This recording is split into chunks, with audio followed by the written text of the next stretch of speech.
What's happening, people? United Central are back with another video. Manchester United versus Tottenham match preview, the opposition preview. And yeah, man like Fuad Kelly from Stoppage Time TV. How you saying, bro? How's it going, man? All good, bruv. All good. All blessed. Thank you for having me on, man. Listen. Yeah, man. Anytime, man. Anytime. Just seen James Bro. Rodriguez do a bit of masterclass in there. You know what I mean? What a player he is, man. Could have done with him at Tottenham, man. That kind of player, the silky little player. Hey, I'm not even lying to you. For the last 2 years, I've been screaming for James. I'm talking his last year at Bayern and then last year when he was rotting at Madrid.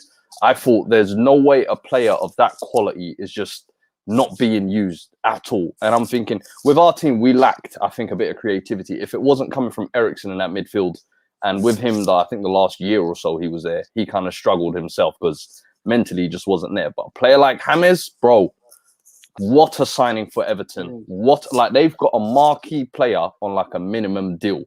And the fact that they're now building the team around him, a player like manager like Ancelotti, surrounding him with some decent talent as well in Decore and Allen and Calvert-Lewin stepping up this season, Richarlison. Bro, Everton could be a team to watch out for this season, I'm telling you. 100%, man. But I think we can't dwell on that too much. We've got a massive game coming up this season. Tomorrow actually. Manchester United versus Tottenham, predecessor versus, you know what I mean, the new current manager. Hey. You know, before we talk about the actual feeling of it, like looking at the game and looking at, you know, the way the two teams are playing out, how do you feel like going into this game, like as a Manchester United like prospect? Do you feel as if like you're playing a Manchester United team or you're playing a team that's just trying to find their feet into, you know what I mean, what they want to believe in? For me, yeah. I still think Ollie, I don't know if he's got, I mean, he's now had a job a year and a half. I don't know if he's still implemented his imprint on this team, whether that be a playing style or a mentality or I don't know. And I think he's always kind of been fortunate. And when he came in, he had that nice bright run of 14 or 15 games. Then last season, you lot didn't start it off greatly. But then when Bruno came in, things turned around. And now it's kind of, again, a rough start. And I'm just wondering what this season it's going to be that he's going to use to kind of give him that jump up this season or give him that bounce. I don't know. In all honesty, I think as a Spurs fan, best time to play United. Struggling for form, early doors. I think you lot will definitely get confidence throughout the season. You lot will definitely be in the European races. You've got the talented players there, no doubt about it. But if you're talking about timing, I think United will feel a little bit better having come off the League Cup game.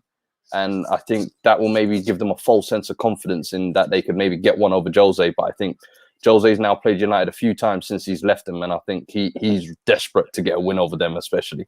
100%. And you know what I mean? I'm just looking at Jose Mourinho, you know what I mean? You know what? Yeah, something for me feels a bit different about Jose Mourinho. I feel like at Manchester United, there was a lot of things going on in the boardroom and the higher ranks of United. I'm just looking at him now and I'm thinking, everything's settled now. He's got the structure right. He's got the players in there. Like he never had Harry Kane walk as striker ready there. You know what I'm trying to say? He never had a midfield presence. He never defended almost settled for him there. Like for me, the foundation's already there. And that's why when I looked at him and that, you know, when he came in at Tottenham on the documentary, it felt like for me that he was a bit more relaxed coming into a job. 100%. You know what I mean? And I agree. I think in my eyes, it's been a perfect marriage almost because you've got a club in Tottenham who have ambitions to want to be that big club, want to push to win silverware, but they've kind of never had that kind of swagger and attitude about them. And Jose Mourinho, you would say during his time at United, his stock has fallen a little. So where they've fallen a little and Spurs are trying to reach up, I feel like they can kind of meet kind of halfway and both build each other back up in a sense. I think with him, he's definitely trying to win something with Tottenham. I think if he wins any form of silverware with Tottenham, he's already outdone what Poch has done. And that's arguably Tottenham's greatest manager in the last, 15 years or so. I'm sorry, but he didn't win any silverware. He got close. He created a lot of things, took us very far. But I think Jose Mourinho, with the mentality and the winning attitude that he has, it's unquestionable. Everywhere he's gone, even at United, where it was people say it was a bad situation, he still won silverware. He's won the most silverware since Fergie had left out of all the managers. Do you know what I mean? I know. So, I don't doubt whether he still got it or not. For me, it's just a case of whether the players buy into what he's selling. And I feel like last season was kind of a teething period for some of the players like Ndombele and do they kind of want to buy in? And as you said, he didn't have his full squad, I don't think, last year at any point. Son and Kane were missing out through big patches. We had defensive issues. We had Lloris missing out big time. Now, for the first time, he's got a lot of his players back. He's got recruitment on top of that, so he's actually being backed by the board. And then on top of that, I think he's kind of got his message around to the players. Like, I'm seeing it in Dom doing slide tackles and hard yards, something I never thought I would have saw. So this is kind of like 100%. And I think a lot of these Tottenham players, because they haven't won anything previously in their careers, they're looking at Jose and thinking, we can actually learn something from this guy. He's actually been there, done that, and got the silverware. Do you know what? Let me be humble and sit back, because at previous clubs like United, Chelsea, Madrid, those are winners in those dressing rooms. You can't be telling Sergio Ramos, hey, listen, I want you to do this and this better. He'll just show you his medal sheet and say, brother, don't tell me nothing. I've been doing this.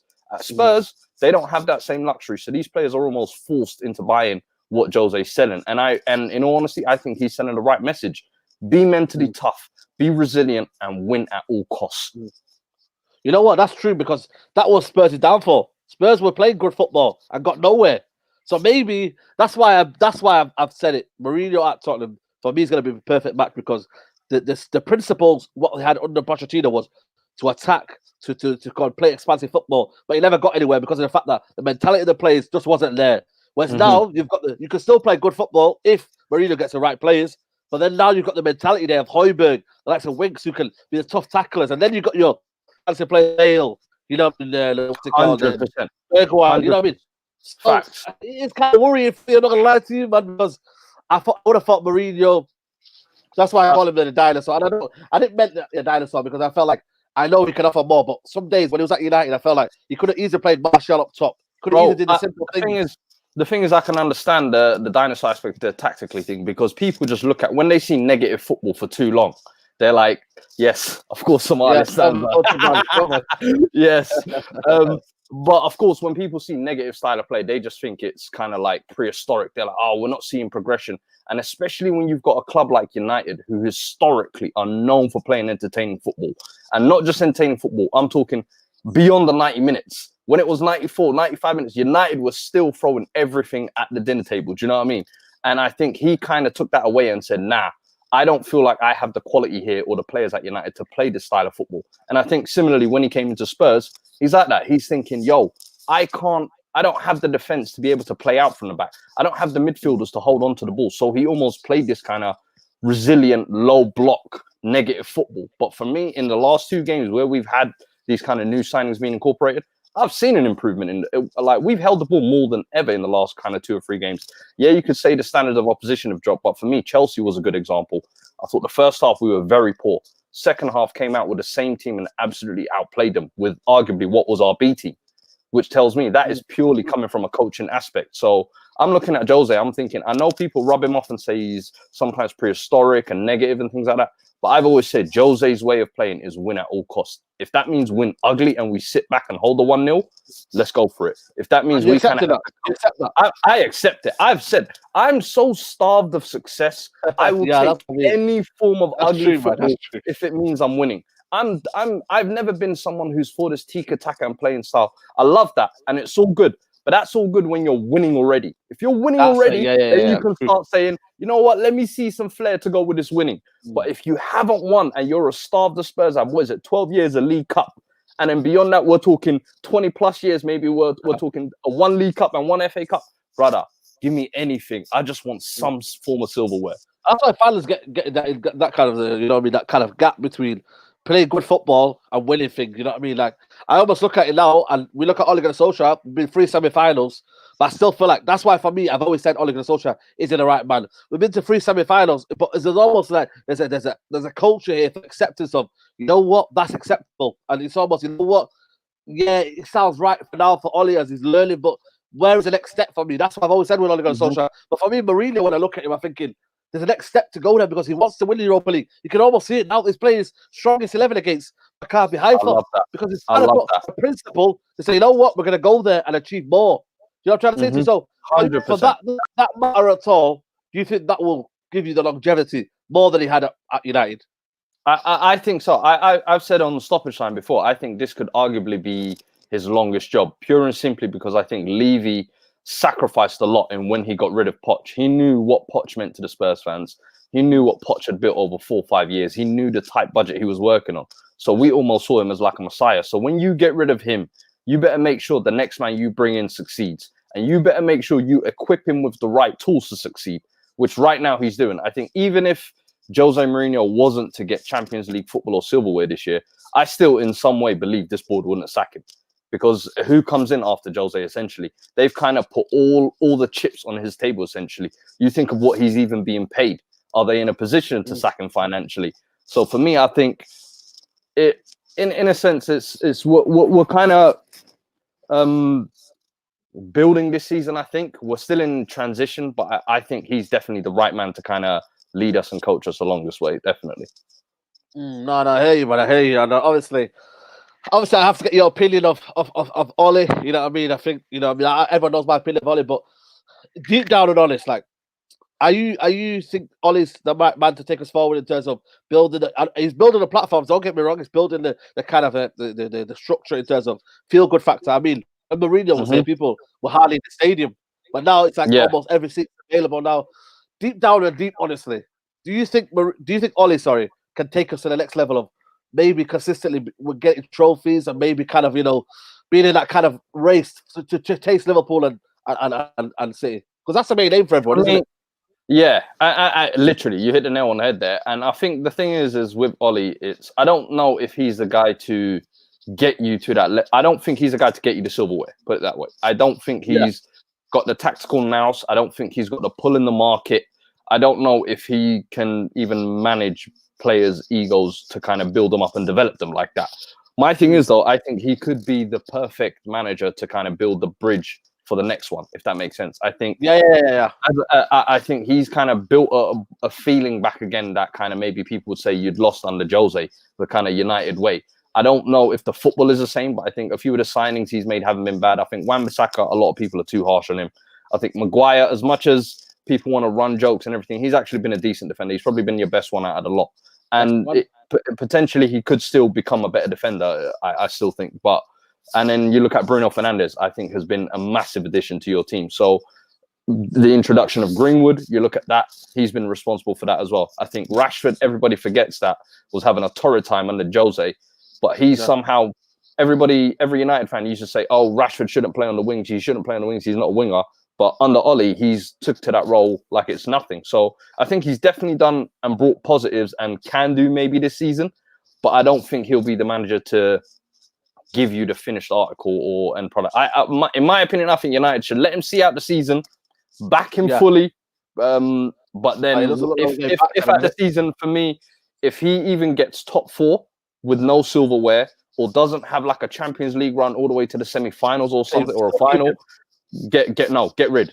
For me, that's what I would say. I would say like you should be looking at this season. The only reason why Ollie keeps his job is if he exceeds expectations, not meets expectations. Like last season was the season thing. Last season was a season where he met expectations. You got top 4. We're back in the Champions League. Cool. But now it's we need you to see what you can bring as a coach to take us above and beyond. Literally there. For me, he's a good interim manager, but I don't think he's going to be the full-time solution to get you guys back to being Man United. Yeah, you know what? I heard that NBA gaming. Do you think Pep's overrated? I think that's another discussion. You know what I mean? I think he's a quality manager. You know what I mean? If I could go for a whole day on that one. You know what I mean? But I'm just thinking, you know what I mean? When you look at it and you deep it for Man United, what do you think the deficiencies are for Man United in terms of looking into this game? You know what I mean? Because obviously you have to look at how Man United play and find out their weaknesses. What do you think Mourinho's looking at in terms of how Man United play? Because I always say it's only going to freestyle, because what we do is we push the fullbacks wide. Then what we do is we allow Pogba to be the deep holding role, which for me is criminal because he's not. I understand that he can be press resistant at times, but most of the time he's a risky player. And with the likes of Højbjerg, when I said it on the football terminal, if Højbjerg, and they did it against Southampton, I don't know if you've seen Southampton harass him. He's going to harass Paul Pogba. So what do you think Mourinho is looking to do against Man United?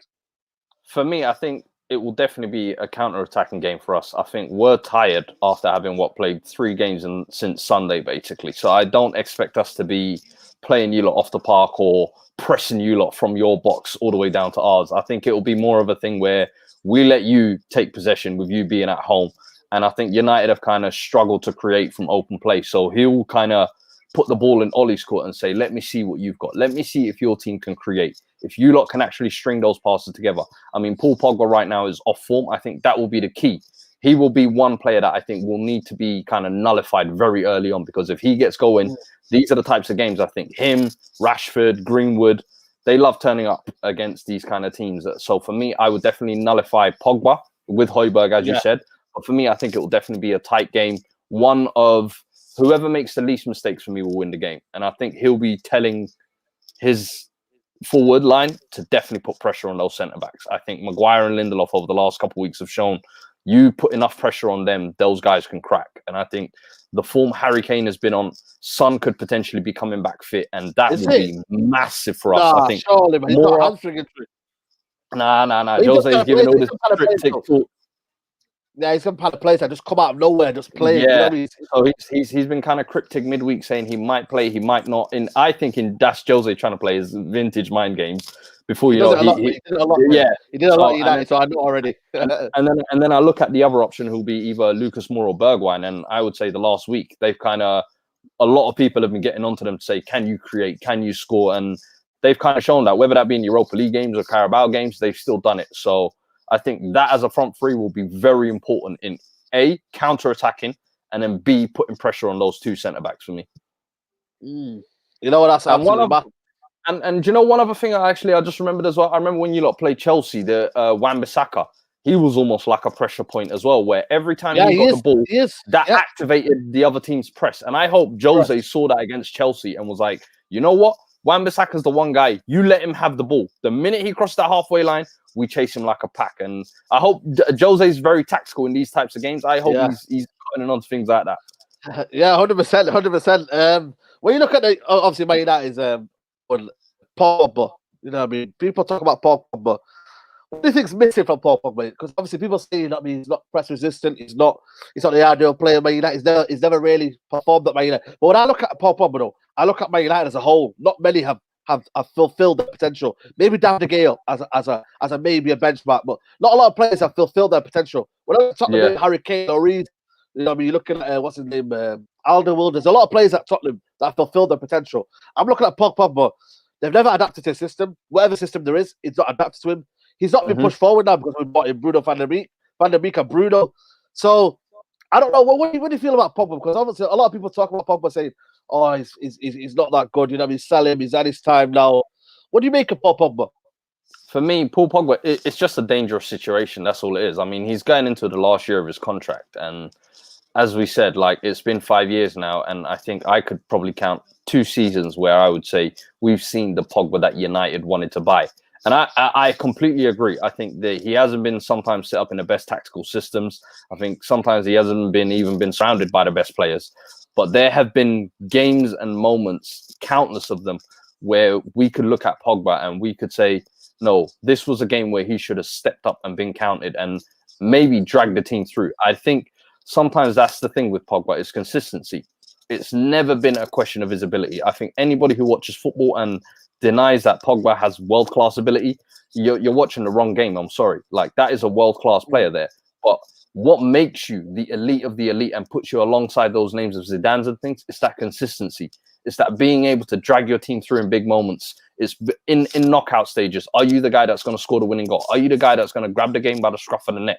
I don't think during the 5 years at United, we've seen that as many times as we should. Yeah, we've seen it, but we definitely should be seeing more of it for me. And I think that's the biggest question with Pogba.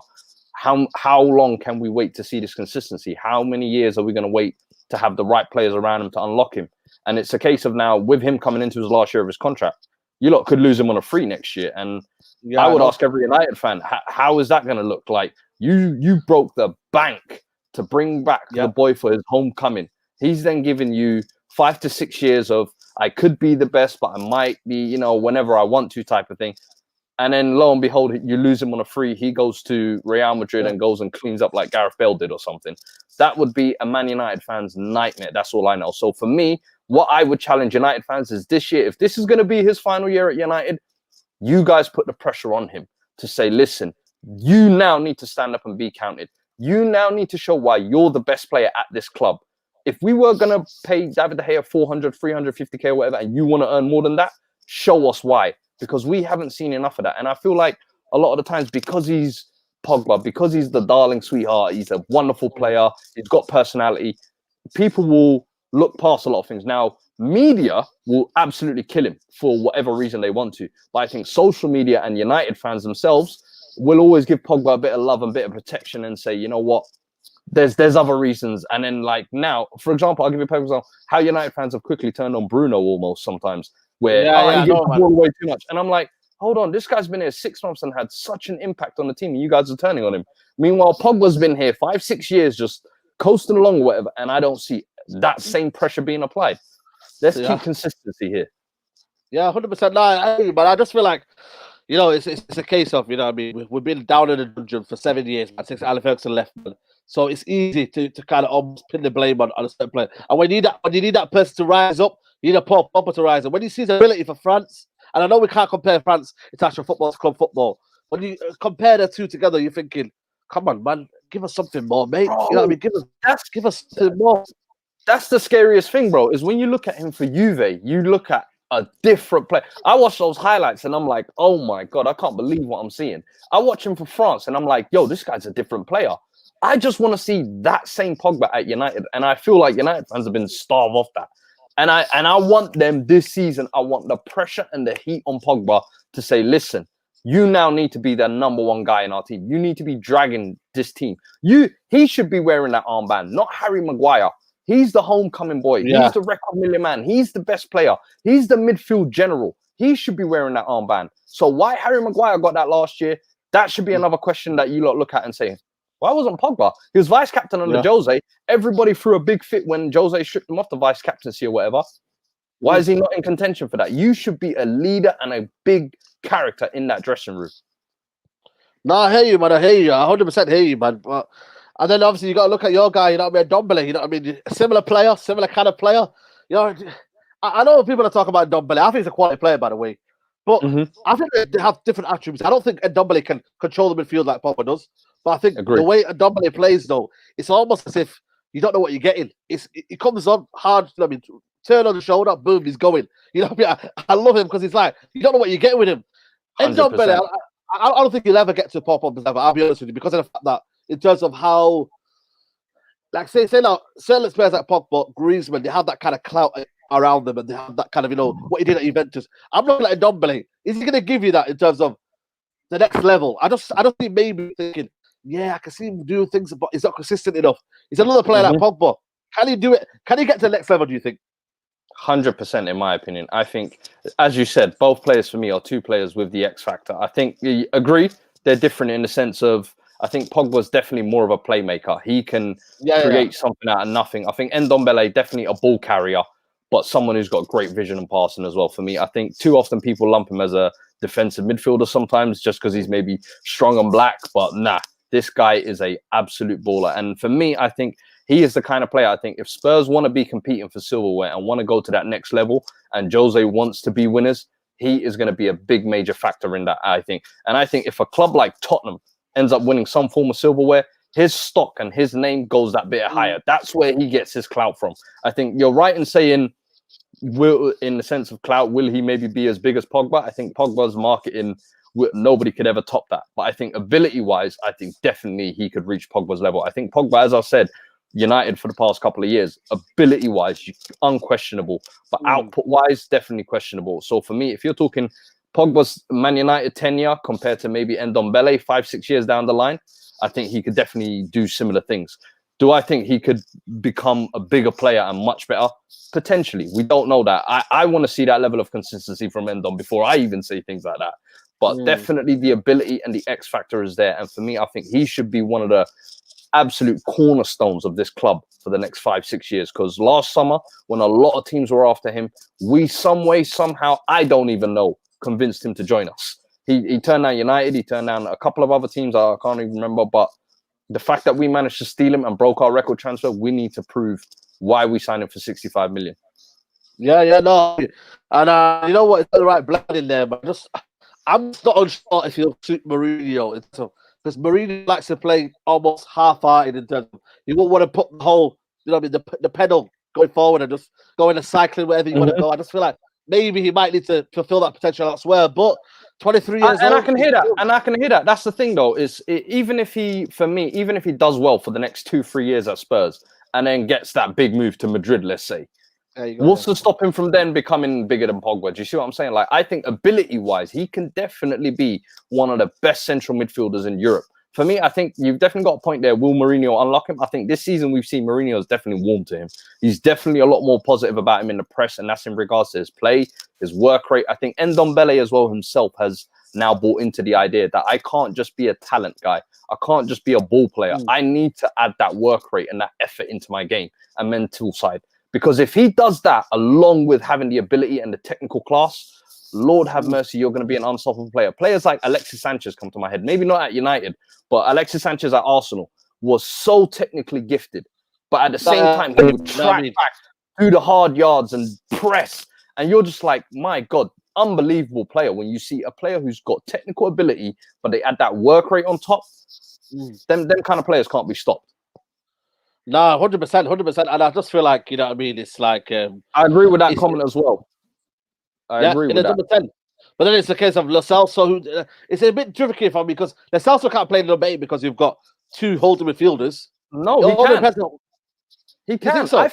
I think so. I think you look at Lo Celso. He loves the tackle. He loves the aggression. He's got that Argentinian fire. And I would say in the 4-3-3, he's been playing in the 8. I think we've stopped playing at 10 almost under Jose, unless Dele Alli's playing. We rarely play with a 10. I think if Ndombele was given that license to just play as a 10, create, you don't have to worry about defensive. I think Lo Celso loves that side of the game, loves that dirty side of the game. And I think that's kind of how he earned his spot within the team and under Jose, because under Pochettino, he wasn't starting very often. As soon as Jose came in, boom, he was getting minutes. He showed his worth, and he wasn't scoring or assisting much, but you saw, if you watch the games, he was having a massive influence. And with him being so technically gifted, I definitely would say he could play the 8 role and Ndombele in the 10. Højbjerg being the sweeper and the ball winner. I think that could be the midfield 3 for this season, definitely. I want to see that consistently. Okay. And obviously we go to the game in itself, you know what I mean? Spurs playing 3 games in a week. For me, it's crazy, man. Absolutely. Well, 4 games in a week now, obviously. It's crazy. I don't know how they do that and how they will get away with that in football, but do you think that might be the factor, the tiredness? That might be the factor, or do you think? I think it definitely, which is for me the reason why. He played well, he's scoring goals though, so the tiredness might not come from that element. You know what I mean? The thing is, it's the mileage for me. I think it's the traveling as well. So I don't know if we'll be as quality on the ball. I don't think. I think I've seen Spurs teams struggle to create, and I think United, in a sense, have to take advantage of us being tired. I think it will definitely be a factor. But if we're taking the tiredness out of it, I think, of course, you would look at Spurs and say, listen, they've got the quality to give United a game, most definitely. But in my opinion, that tiredness will definitely play a factor. It's difficult when you play 2 games in a week and you've got the Europa League. You tell me that you throw a Carabao in on Tuesday, then you were also playing the Sunday before. When did you lot play? Last week, Saturday? No, we played Saturday, then the Wednesday.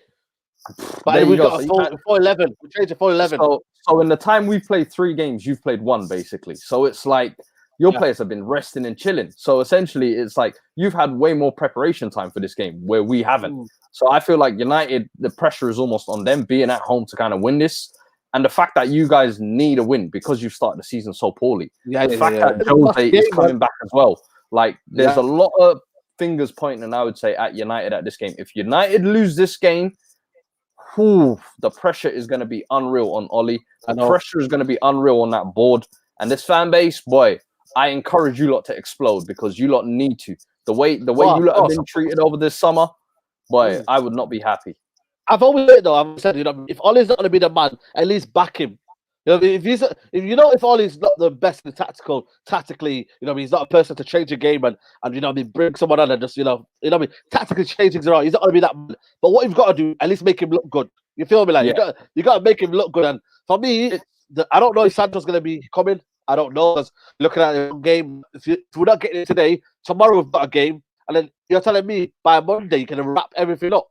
Dortmund can easily just play hardball on Monday and be like, yeah, you can see that transfer without finding nobody as well. You know what I mean? So I'm looking at it thinking, nah, man, it's just not happening for me. And I'm looking at the game as well. I'm thinking, it's a game for me that's lost in the midfield battle.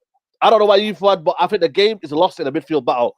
For me, does that say you the danger in the midfield, or are you looking more towards exposing Harry Maguire's pace, Lindelof? Because I feel Lindelof will start. I don't know what Lindelof's got on the manager here, but he's a Yeah. player that just keeps playing again and again and again. And with Harry Kane's cleverness on the turn, I know, man. You're laughing like I know the pain. Yeah, do you know why? I go through the same thing with Eric Dyer. Every week I ask myself, why is this guy in my team? He has secrets on Jose, and I swear to you, I cannot understand it. So I feel your pain there, but go on. And I just, I just think like, we've got a lot of areas that we're good at, and don't get me wrong, you know what I mean. I think our front three is unbelievable, devastating, and I feel like I'm surprised now that obviously Aurier's not playing anymore. I think Doherty's more solid. You got Regulon, who's for me a good player. I don't know if he'll start because I feel like Ben Davies might be just a bit more solid at left back. Steady Eddie. Steady Eddie, you know what I mean? I think it's a different ball game. And I remember the last game at Old Trafford, Aurier was an absolute nightmare. Rashford had him on toast. And I just feel like, where do you think the game's going to be won and lost?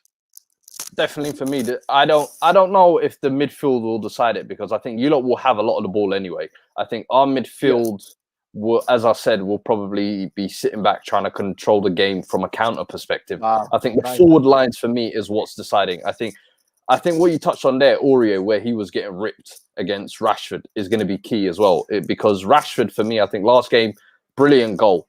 United fans are hoping that will give him the confidence to kind of step up, and because I feel like since lockdown, he's been kind of missing. And with us, Doherty, as much as I love him going forward, I'll be honest with you, I don't know if he's that much of an upgrade defensively on Aurier. Like, because you look at Wolves when he was playing there, he was playing as a wing back. So he didn't really have much defensive duties. It was all just going forward. And during the early couple of games at Spurs, every time he goes forward, I'm like, look at this guy. Brilliant cross at the end of it, or a chance created or something. So I love him going forward. But defensively coming back, I've seen sticky moments. So I think Rashford definitely needs to exploit that. I think Martial, again, needs to turn up on form.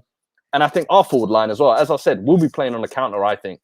So how we attack you lot and penetrate that defense is going to be so key, I think. As you said, Lindelof and Maguire haven't been the quickest. Harry Kane's been dropping a little bit deeper the last couple of games and creating a lot of chances. Son making direct runs behind. Bergwijn and Mora, they need to make those direct runs in behind to kind of give those options as well, to give us an outlet. But I think for me, the forward lines, whichever one turns up and whichever team makes the least mistakes, I think that will be the winner on the day. No, 100% I hate you, man. You know what I mean? One thing I want to ask you, though, with the transfer obviously coming down to the final days, I know Sancho's a tough one, but if we rewind time now to the start of the window, if you had to make like 3 signings to fix this team, who would you have chosen, or 3 positions to address? Well, it would have been definitely the right wing. I think we needed a right winger. But for me, it would have been a centre-back in Koulibaly. I said it, Koulibaly would have been absolutely perfect for this team. I said it from day one. I think another defensive midfielder, just for me, like a Partey, that kind of box-to-box defensive midfielder, that would have been another position. And I also think a left-back, I said it from day one, a left-back could have been one. But Telles, we're almost dilly-dallying around Telles, who, for me, 20 is million. a crazy one, man. Because 20 million, but apparently what they're saying is it's crazy that he's free next summer. But listen, next summer, we don't know what's happening next summer, man. You know what I mean? PSG, Bayern, Barca, Real, they'll all come in, man. They'll all come in as a free, bro. You know what I mean? He's not gonna. And when he's realizing that Man United are gone, especially this is why I don't understand Man United. Man United are not guaranteed to be top 4 every year. So why have they not put that into consideration? Yeah. Pay the 20 million now. At least you got the player. But next year, when you're not in the Champions League, he's not gonna come to you. You feel me though? That's why I hear you fully. Like you for me, especially when a player's contract is running out and you know there's going to be teams interested. Alex Telles for me is a quality left back. I haven't seen much of the Portuguese league, but when I've seen him in the Champions League, I'm like, yo, someone needs to pick him up. And for me, he's always been rated amongst the media. So I'm like, surely United now, with them being the only team interested this summer, they would just make that move, confirm it. But then it's like, I don't know, are they thinking we've got Luke Shaw? Are they thinking we've got Brandon Williams, who we brought up from the academy? We kind of don't want to crush their confidence, because Luke Shaw recently has just kind of started to raise his game back to levels, to a more consistent level. And then Brandon Williams, obviously having coming out the academy, I think they kind of like having academy mascots in and around the squad. For me, he's a right-footed player. I don't even know why Brandon Williams is playing left back, for example. I think Alex Telles just gives you that extra bit of quality. I think that very importantly, though, centre back for me would be one of the most positions I address for sure. Because 100%. Lindelof during his entire time, I don't think is convinced. I think Eric Bailly, one of my favorite players, but he's the most fragile hard man in football. Like you never know if you're going to get 90 minutes out of him. And I think when he is fit, absolutely quality player, but you don't have the reliance. And then Maguire, as much as we like him and think he's a good defender, he's had lapses as well. But I think a player like, I can hear what you're saying, Koulibaly, because he's got the kind of physical and speed and things like that to kind of cover what Maguire doesn't have. Yeah. And I think you kind of need that yin and yang sometimes. And I think Lindelof and Maguire, sometimes they're very, very similar in they both kind of don't really want to do the dirty work. They kind of always want to sit off tight, be ball playing defenders. And I don't know. For me, I think the centre back position would have been one of the first ones I addressed, I think, even before the right wing. Because I think you've got Greenwood who can still develop. 100%. Yeah, I just feel like there's a lot of questions about this lineup, and that's why I'm going to go to the next.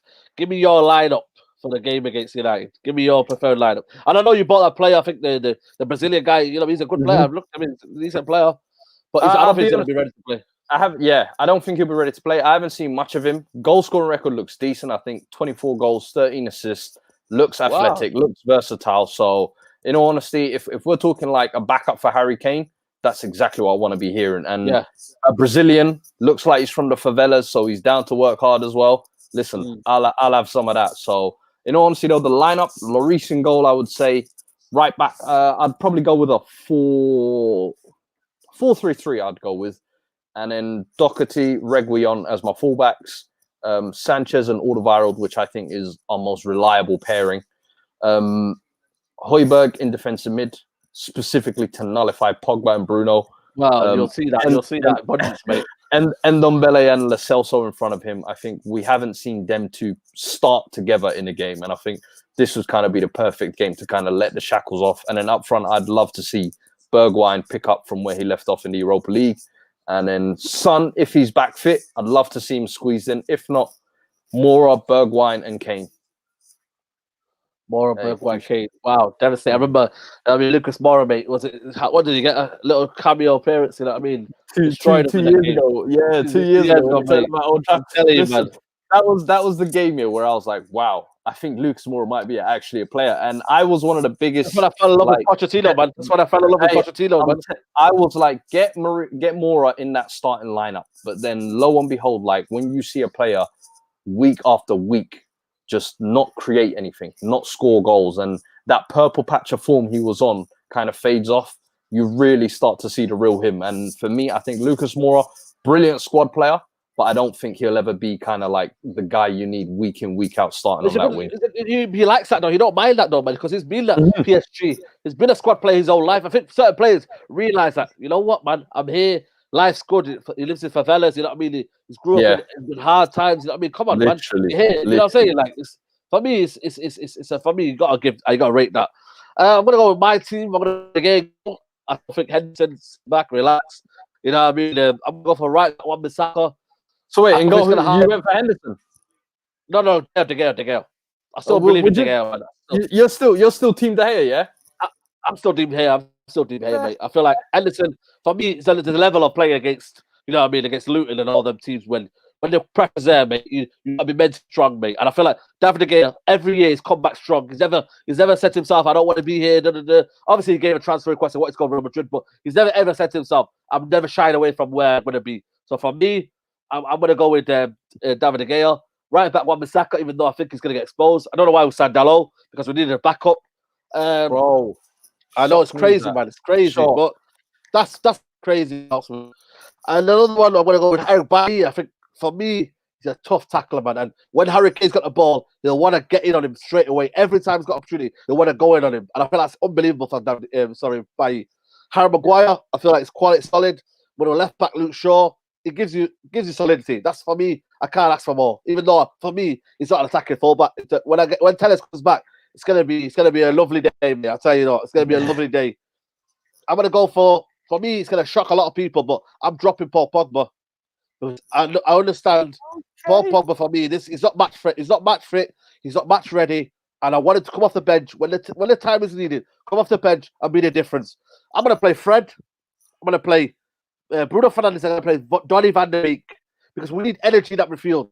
I feel like with Tottenham and Mourinho's team, they're going to be out of sorts in terms of energy. They're not going to be ready in terms of energy, and I feel like that Fred is an absolute, honestly, mate, he's underrated at his football club. I don't know why the fan base doesn't rate him. Fred will give you tenacity. Bruno will give you that kind of determination, grit, and Donny van der Beek will get in the box and get in the goals, and he's an intelligent footballer, which I believe will do much. That midfield combination complements itself well. I'm not going to lie to you. I can hear it from a tactical aspect, but I think dropping Pogba for a game like this, ooh, nah, he got to do it, man. I feel like it's got to be needed because he's not much fit, man. See, against Brighton, man. He's had his COVID and he's been straight in there. I just feel like you've got to build this. Like we got Champions League coming up. We got loads of games coming. Don't worry about games. There's loads of games coming up, man. There's a squad game. That's true. Yeah. Get Fred in there. For me, if Matic plays here, I just feel like with the energy of that midfield, he won't be able to cope. He won't be press resistant. He won't be trying to drop his shoulder off because he gets squeezed in there. That's what they'll do. They'll squeeze him in. And I just feel like that'll be dangerous. And then up top, you're going to be laughing at this, yeah? But I'm going to play Kwan Mata on the right-hand side. I'm going to play Kwan Mata. I'm going to play, what's it called? Check this out. No toilet breaks will be helping you, Spurs. Yo, same, man. Hey. You know what? They're about to ban toilets, bro. They're about to ban guys from going to toilets, yo. Oh, man, bro. I'm going to go for Kwan Mata right back. Right back, because I feel like he gives you that intelligence off the ball. And with Greenwood, I love Greenwood. Don't get me wrong, he's an unbelievable player. But why Martial's he's been for me starved of quality through the balls. And if Mata can almost come as an introverted right winger, play in between the lines and find Martial and get him on the run, on the half turn, boom, go. And I feel like that would be key for me right there. And then obviously Martial up top and then Rashford on the left. My thing with Mata is it matters quality. I think he's always been kind of underappreciated at United. Probably maybe because he hasn't got that kind of figured out his position, maybe. But I think with him on the right, you would probably struggle with some width on that flank because but the thing is, if you've got him kind of drifting inwards from the right, you're relying on Wan-Bissaka to kind of give you the overlap. Yeah, I understand that. Can you rely on him to give you that? The backward though. Greenwood don't give you the backward running behind. That's the thing for me. He's more of a number 9. I think he's more of a number 9. Still trying to learn this trait on the wing. But I think in a game like this, I would Greenwood. I would say, listen, I know Sergio is going to be bombing up forward. I need you to take advantage and go the other way. I think someone like Mata, I don't even think he's got the legs to get past Sergio Reguilon if he was to play. I think maybe even Ben Davies would probably have a decent game against Juan Mata. Now, I love Juan Mata. I think technically very gifted. If you were to play him, I'd probably play him more central. But I don't know. I would personally go with Greenwood if he was fit and available. But then Greenwood coming off the bench, that'd be a tasty option as well. Do you know what I mean? 60 minutes, 70 minutes in.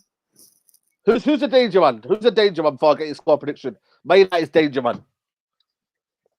I've got to say it's Pogba or Bruno, in my opinion. Like they're the two guys who I feel like they've got that quality and X factor to change the game. I think one other thing as well is Rashford. We've also got to watch out for because he loves a revenge game against Jose. He loves to have that chip on his shoulder. I think last game will give him a bit of confidence, but those would be my 3 kind of watches. Bruno, he's definitely going to affect the game in some way, somehow. Pogba, as much as people want to write him off, that quality and that ability, I'm not writing that off, in all honesty. And then Rashford, his history speaks for itself against top 6 sides. He does. I'm going to go for Harry Kane and Højbjerg. I feel like them 2 will be the key for me. Harry Kane, because for me, United have got away with it. Zaha, they destroyed us with Zaha, and they were clinical. But similar, Zaha for me, Harry Kane, they're similar strikers in terms of when they get a chance, they bury it more times than none. And they got that kind of similar kind of finishing for me. So yeah, I'm gonna go for Harry Kane and what's it called? Højbjerg. Give me a prediction, man, because I'm gonna go with a 2-2 draw. I feel like Man United are not the same of old. You know what I mean? They're not the same of old. It's not Man United of old. And I feel like the past history of Man United in close games, man. You look at last season, 2-1. The season before that was it 1-0, I think it was? Yeah. 1-0. 1-0. The season before that, 1-0 versus Martial. Season before that, it was 1-0 Mkhitaryan. So it's been 1-0 games for me the last 3 or 4 years. Been very, very tight games at Old Trafford. Obviously, the latest one was when we won a 3-0. That was about it, look. Apart from that, 1-0s, 1-1s, 2-1s. You know what I mean? So for me, Mhm. I'm going with 2-2, man. I just feel like I don't think we've got the confidence to beat Tottenham. Yeah. Don't think we do. But then, could it be the game that kind of kickstarts your season? I can also see Yeah, that where you 100%. lot beat us maybe 3-0 or something like that, and then go on a 14 game stretch. Abba But Laka. Have you got any comment with that? How Spurs are going to come with over like listen, we dealt with them last derby, yeah. You saw the result. That Yeah, speaks yeah, for I've seen that. itself, I've seen that. I mean, but I think for me, it will definitely be a tight game. I think with us being tired, I think with you lot struggling to kind of create and hit your full gear, I think I'll go with a 1-1 draw. Definitely can't see either team keeping a clean sheet, in all honesty. I think they're both kind of at centre back, especially, look very, very suspect, should we say, for both teams. So I think battle of who makes the least mistakes. I think you guys definitely have more. I'm hoping if Sonny plays, I think we could sneak it 2-1. For me, it's a game over. Sonny plays. I think if Sonny Game plays, over. we could sneak a 2-1. If he doesn't, I'm hoping for a 1-1 kind of Jose shithousery masterclass. Yeah. Yeah, I just feel like it's so you go for 1-1, yeah? 1-1, Yeah, 2-2. 1-1. That's it, man. I feel like it's gonna be a cagey game, man. Hey, Guys, maximum your preview for the game against Tottenham. Man United versus Tottenham. Be live on Sky Sports 4:30 kickoff. And yeah, man, I'm not looking forward to it. I really am. I just feel like there's a sense of Tottenham. That's why I call it. Is he coming? Mourinho coming back with a vengeance? Is he finally going to come back with For a me, vengeance? if we won this game, it would kind of really signify this squad has now bought into Jose, because across multiple competitions, we play Chelsea midweek. The fact that we've had this kind of fixture pile up and we've still consistently managed to get good results, I think, and especially with all the players we've got coming in now, especially if we can bed them in well, it could be a really, really big season for us. So I'm definitely looking forward to the game, good or bad, in all honesty. Yeah, I hope it's going to be a good game. It's going to be a good game. So, thanks for coming on, mate. Can you tell us your socials, man? Let me know your socials. At Stoppage Time TV, that's the podcast we drop weekly, and at Fuad Kadani on Instagram and Twitter. Yeah, man. Big up for coming on, man. Please go check his channel out. Link will be in the description below. And man, that has been your match preview, guys. Before you leave this video, like the video, subscribe to United Central if you are new, and like the video once you have been watching this after. It will be appreciated as always. But yeah, man, Mourinho versus Ole. It's time to go down. Jose way. We'll see you after the game, guys. Take care, guys. Bye bye. Peace. Easy, man.